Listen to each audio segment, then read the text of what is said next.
K-nya 2. Harus teliti juga nih nampaknya sahabat Sonora Nah, ya. ini kan nih kan merek yang dari kita, ini minyak kita ini K-nya 1. Dia di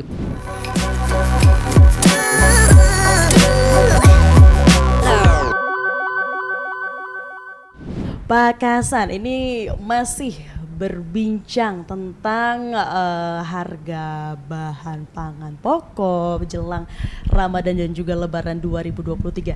Pastinya kalau berbicara tentang bahan-bahan pokok seperti ini, pasti potensi penimbunan bahan pokok pasti makin marak ya Pak. Jadi makin ke situ tuh makin ada seperti itu. Nah, ini sinergi dari Kemendak dan juga polisi atau institusi lainnya ini seperti apa Pak?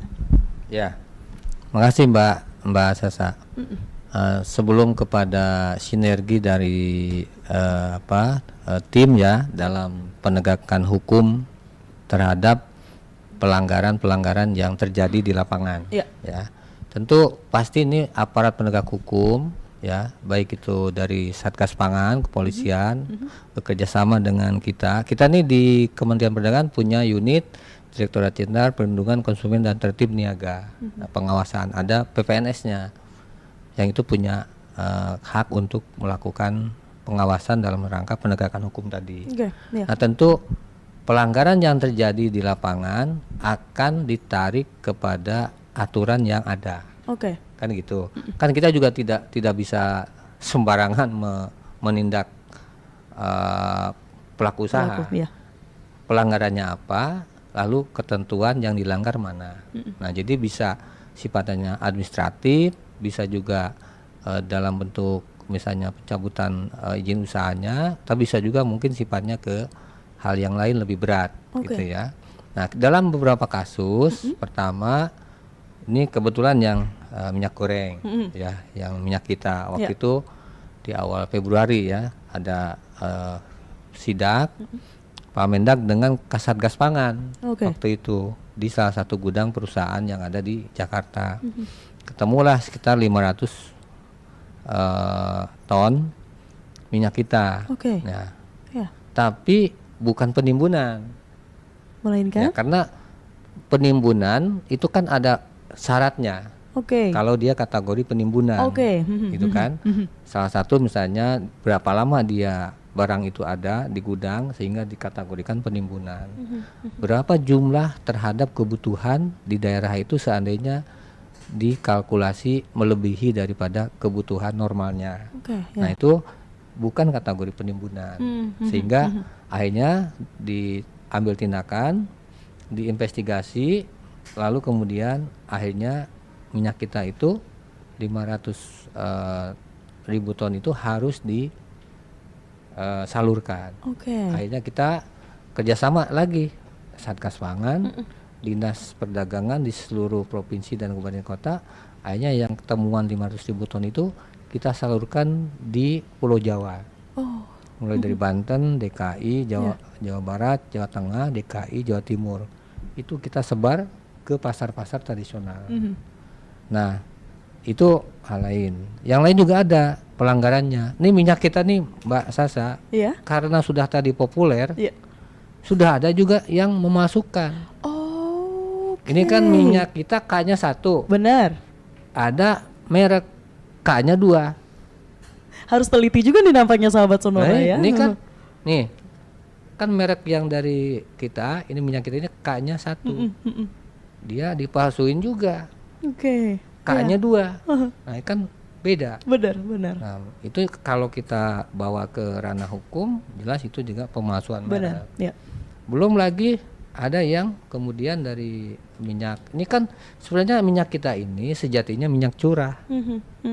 Cuman karena pada saat awalnya minyak curah itu penyalurannya agak lambat, agak ribet, gampang bocor di jalan. Makanya kita kemudian luncurkan minyak kita supaya penyalurannya lebih gampang, lebih cepat, termasuk ke daerah timur, kan gitu. Ternyata berhasil.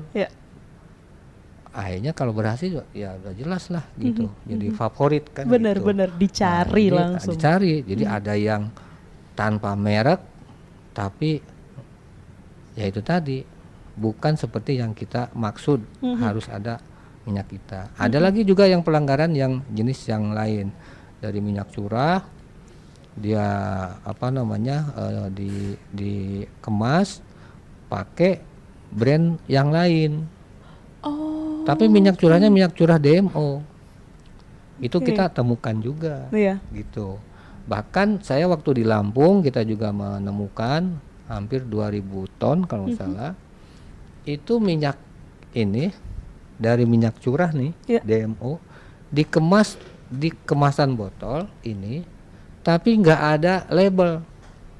Oh, dan gitu tetap ada yang beli juga ya Pak ya? Bukan ada yang beli, ya karena dia di gudang jelas udah banyak, pasti kan ya banyak yang beli. Sih. Iya benar. Jadi polos saja, nggak ada. Selama label, itu minyak aja pikirnya gitu. ya. Karena itu tadi minyak dari DMO itu kan lebih murah. Iya. Daripada yang minyak untuk kebutuhan yang merek premium. Nah jadi itu semua kita sama-sama kerjasama kolaborasi dengan Satgas Pangan untuk menertibkan itu. Makanya sekarang kita fokus adalah ke pengawasan, ya, untuk memastikan nih minyak DMO ini tersalurkan sesuai dengan jalurnya dan juga harganya terjadi sesuai dengan HET, harga eceran tertinggi. Nah itu jadi kita tetap mendasarkan aturan. Ada lagi yang fenomenanya apa namanya tuh bundling. Karena apa? Produsen minyak goreng yang dulunya punya merek premium, begitu ada minyak kita, mereka penjualannya tergerus. Bahkan ada yang temuan di Jakarta kemarin itu, mereknya dia yang premiumnya tergerus itu 80% drop. Oh langsung jauh ya Pak ya? Langsung jatuh. Yang laku minyak kita. Nah ini kan jadi menggerus, mematikan merek-merek yang sudah dia bangun berpuluh-puluh tahun mungkin. Benar. Sementara yang ini belum ulang tahun udah bisa menghajar yang premium, gimana coba? Nah jadi akhirnya ya macam-macam dia tadi banding. Jadi istilahnya gini, ini kan kalau mereka nih yang botolan begini, satu dus itu kan 12 botol. Ya. Jadi kalau Mas Sasa mau beli minyak kita untuk dijual, misalnya Mas Sasa sebagai pengecer ya, kata saya nih, boleh Mas Sasa satu dus minyak kita, tapi Mas Sasa harus beli yang mentega premium. Saya, karena saya produksi mentega, mentega saya nggak laku. Nah otomatis Mas Sasa mikir kalau saya beli ini cepat laku, tapi mentega nggak laku-laku. Untungnya minyak kita diem di mentega kan. Otomatis terjadi apa?